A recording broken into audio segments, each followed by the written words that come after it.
सभी ग्रंथों व शास्त्रों का सार श्रीमद् भागवत गीता ही है। श्री महंत नारायण गिरी महाराज श्री बोले, गीता रूपी ज्ञान गंगोत्री में डुबकी लगाने से ज्ञान मिलने के साथ सभी कष्टों से बंधनों से भी मुक्ति मिलती है। श्री महंत नारायण गिरी महाराज के पावन सानिध्य में श्री दूधेश्वर नाथ मठ महादेव मंदिर में धूमधाम से मनी गीता जयंती। श्री दूधेश्वर वेद विद्यापीठ विद्यार्थियों ने गीता का पाठ किया। गाजियाबाद सिद्धपीठ श्री दूधेश्वर नाथ मठ महादेव मंदिर में आज गीता जयंती धूमधाम से मनाई गई। मंदिर के पीठाधीश्वर श्री महंत नारायण गिरी महाराज के पावन सानिध्य में श्री दूधेश्वर वेद विद्यापीठ के विद्यार्थियों ने गीता का पाठ किया। गीता ग्रंथ की पूजा भी की गई। मोक्षदा एकादशी पर भगवान विष्णु की पूजा अर्चना की गई। गीता का पाठ श्री दूधेश्वर वेद विद्यापीठ के विद्यार्थियों ने कराया।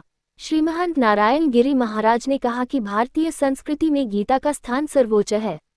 भगवान श्री कृष्ण के मुख से निकला गीता का ज्ञान ऐसा ज्ञान है जिससे समस्त विश्व आलोकित हो रहा है और सदा होता रहेगा। गीता सिर्फ उपदेश नहीं है, वरन ये तो संपूर्ण जीवन का निचोड़ है। जीवन का पूरा सार ही गीता के उपदेश में छिपा है। ये भी कहा जा सकता है कि सभी शास्त्रों का सार गीता ही है। गीता रूपी ज्ञान गंगोत्री में डुबकी कर अज्ञानी सद्ज्ञान को प्राप्त करता है। पापी पाप ताप से मुक्त होकर संसार सागर को पार कर जाता है और मोह माया में फंसा मनुष्य सभी प्रकार के बंधनों से मुक्त होकर कल्याण की प्राप्ति कर लेता है। महाराज श्री ने कहा कि भगवान श्री कृष्ण द्वारा महाभारत के युद्ध के दौरान मोह माया में फंसे अर्जुन को गीता का ज्ञान देने का असली उद्देश्य पूरे विश्व को इस अमूल्य ज्ञान से प्रकाशित कर समस्त मानवता का कल्याण करना था। कथा प्रवचनों से लेकर घर घर तक जीवन सुधार को लेकर जो उपदेश दिए जाते हैं, नीति नियमों का जो भी ज्ञान दिया जाता है, उसका मूल गीता का ज्ञान ही होता है। धरती पर शायद ही ऐसा कोई स्थान हो जो गीता के प्रभाव से मुक्त हो। भारत भूमि तो उसके स्पर्श से धन्य हो गई है, तभी तो साधु संतों के अंतमन गीता के श्लोक वीणा की झनकार की तरह हमेशा झनकृत रहते हैं। श्रीमद् भगवत गीता विश्व का एकमात्र ऐसा ग्रंथ है जिसकी जयंती मनाई जाती है। इसका कारण यह है कि गीता ग्रंथ का जन्म भगवान श्री कृष्ण के मुख से हुआ है। गीता के सभी श्लोक श्री कृष्ण के मुख से निकले हैं।